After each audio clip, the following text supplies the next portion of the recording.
Hey mga broads, bagbakan ng Phoenix Super LPG at San Miguel Beermen at ito nga Jericho Cruz. Inangasan na rin ito pong si Richie Rivero dahil sa kanyang hard foul. So ito na nga, first quarter, medyo umiinit-init na nga ito pong si CJ Perez. Pero syempre, may sagot pa rin dyan sina JB Mocon at JJ Alejandro mga kabrods. Kaya after ng first quarter, medyo dikit-dikit talaga mga bros at 27-23 in favor of SMB. Dito na tayo sa second quarter. Sagutan pa rin ng dalawang pupunan.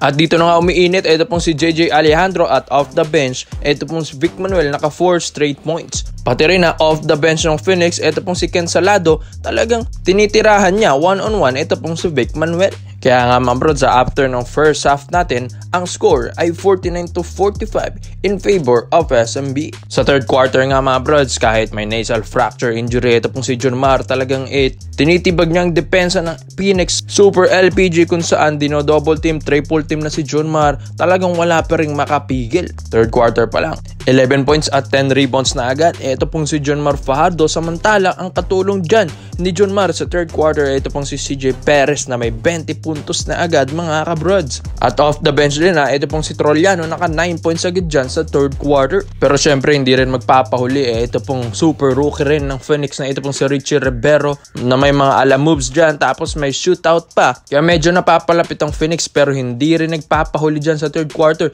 Ito pong si Terrence Romeo, dahil yung 6 points nga na ginawa ni Richie dyan ay ginawa lang ng 7 straight points ni TR7 mga bro. So talagang nga challenge si TR7 si Romeo dito sa rookie na si Richie Rivero na magaling din talaga.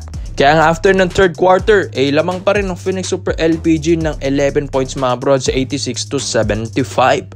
Fourth quarter na nga mga brods, Matthew Daves off the bench, ang rookie rin ng Phoenix, bumira agad ng 8 straight points. Kaya nga, naging 6 na lang kalamangan ng SMB, 80-86. Kaya Romeo talagang pinapahiya niya ito pong sina Richie Rivero at Matthew Daves dahil yun nga, na-challenge ito pong si TR7. Kaya nag-ala crossover dito si Romeo. Pati na rin ito pong si Cruz mga brods na challenge din sa mga rookies ng Phoenix Super LPG. Kaya na maganang kalamangan ng SMB dahil tulong-tulong pa rin talaga ang mga veterano dito like Cruz, Pez, Romeo, Fajardo. And sa Phoenix, rookies lang ang bumubuhay sa kanila. Pero ito mga brods, sa fourth quarter nga patapos na talaga ang laban natin. Pero hinard foul pa rin na ito po ni Jericho Cruz. Ito pong drive to the basket ni Richie Rivero, smooth nga talaga, parang naiwan nga si Cruz. Pero tignan nyo naman, dahil nga napahiya ng konti si Cruz, bigla niyang na hard foul ito pong si Richie Rivero. Di nga nagustuhan niya ni Richie kaya nagkatitigan ito pong dalawang player na ito.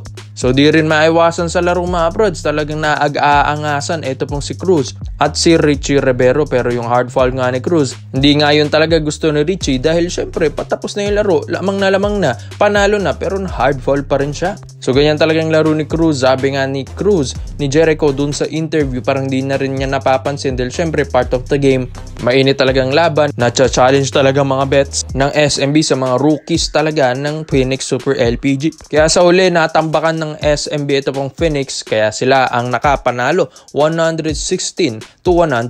Sa SMB nga, kumana ito pong si Perez ng 32 big points, Jericho Cruz 17 points, Romeo 16 points, Trollano 10 points, Junmar Fajardo 13 points. Sa Phoenix naman, JJ Alejandro 13 points, Matthew Daves 13 points, JV Mocon 12 points, Perkins 11 points, Salado 10 points, and Richie Rivero 10 points. So dito naman po tayo sa kabilang balita naman natin mga kabrods. Tandaan nyo pa ba, ito pong dating player ng SMB at shooter nila na ito pong si Allen Bulanadi na yun nga na-trade sa Northport Batamper dahil nga dun sa 3-team trade na niluto nila kung saan na-ship ito pong si Don Trollano sa San Miguel Beermen. So ito nga pong si Allen Bulanadi nga ang isa sa mga may potential talaga na mailipat sa Barangay Ginebra San Miguel. Bakit nga mabrods, ito ang tinitignan na ng Ginebra at alam nyo naman na ang Northport kapag naandyan ka na, matik na talaga na minamata ka na dyan ng Barangay Ginebra. Kaya kung mapapansin nyo, halos lahat ng players ng Ginebra galing Northport. Tapos halos lahat ng mga players ng Northport galing Ginebra. So parang talagang Northport Batamper or Northport San Miguel ang tawag nga talaga nila dito sa mga lineup na ito. So sabi nga nila, parang sister team or kapatid sa tuhod ito pong Northport ng mga SMC groups. So ito na nga, Alin Bulanadi kasi one of the best shooters din ito ng Northport Batampier as of now. Talagang kumakana pa rin. Ito pong si Bulanadi kahit na i-trade siya ng SMB. Pinapatunayan talaga niya na nagkamali ang SMB dito. So yes, malakas din naman ang Northport ngayon. Kaya nga pinapatunayan din yan ni na Arven Tolentino na trade sila ng mga SMC teams. So once kasi na pag binigyan ka ng break, binigyan ka ng magandang minuto ng coach mo, talagang lalabas at lalabas ang laro mo. So ito pong si Bulanadi, alam ko minamata na ito ni na Boss Al at ni Coach Tim Cone. Dahil nga ito pong Ginebra, alam natin nakakapanalo lang nila against Magnolia Hotshots 87-77. At yun nga, may nakita dun si Coach Tim Cone na parang medyo kulang dun sa shooter talaga. Ito pong line-up ng Barangay Ginebra San Miguel. Lalong-lalo na, wala pa si Scottie Thompson. Buti nga, medyo umaangat pa rin ang laro ni Pringle kung saan nag-iinit nga rin ito last game against Magnolia at Missy. So, kailangan din talaga ng mga shooters ng Ginebra dahil yung mga point guards na yun ay mga bro, sila rin naman ang mga nagpa-facilitate dapat ng play. So, parang bibihira lang sila dapat tumira pero kailangan na ng Ginebra ng shooters kaya sila na rin yung mga tumitira sa labas. Unlike kapag may shooter ka talaga, talagang gaganda yung play, yung smoothness ng play. Kaya nga maganda kung may makuha ng shooter ito pong Ginebra sa pagbalik ni Scottie Thompson dahil nga tira ng komportable yung shooter pag ganun. Kaya itong si Bulanadi mga broads, shooter rin naman talaga ito. Pwede mo itong gawing spot-up shooter kung saan yun nga nagiging role niya sa SMB kung saan nag-aabang lang siya sa labas at gagawan siya ng magandang play ni CJ Perez and Simon Enciso. So ito pong si Bulanadi nga, isa rin ito sa mga best shooters rin na nakuha rin ng SMB. Di ko nga lang alam bakit na i-trade ito kung saan syempre gustong-gusto nilang makuha si Torrellano rin Pero ito na nga, sabi nila, dadaan lang talaga ito ng Northport Batampier para makuha rin ito ng Barangay Ginebra San Miguel. So habang hindi pa nga nagkakaroon ng trade deadlines mga broads, pwede pa nilang kunin. Ito pong si Alin Bulanadi, ito pong Barangay Ginebra San Miguel, dagdag shooting sa kanila. At sabi nga rin nila, gusto rin talaga nilang bumawi sa SMB kung saan na-sweep nga sila, di ba, last season.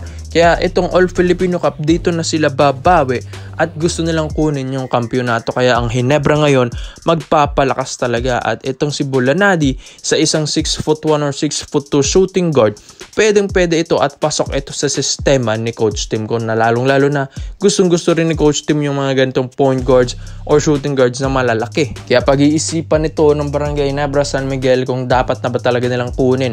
Ito pong si Bulanadi dahil bali-balita nga may mga shooters din gustong kunin ng Ginebra sa ibang kupunan at yun nga isa na rin sa mga checklist nila at pag-iisipan nila. Ito pong si Bulanadi na alam naman natin na nasa Northport Batampier lang ito mga broads, madali na lang itong kunin ng Ginebra, lalong-lalo na sister team nila Northport Batampier na ito mga kabrods. Kaya komento mo lang pa nyo mga dito mga brods at isa natin yan. Salamat po sa panonood mga brods. This is Overrated Highlights. Yun lang. I'm out.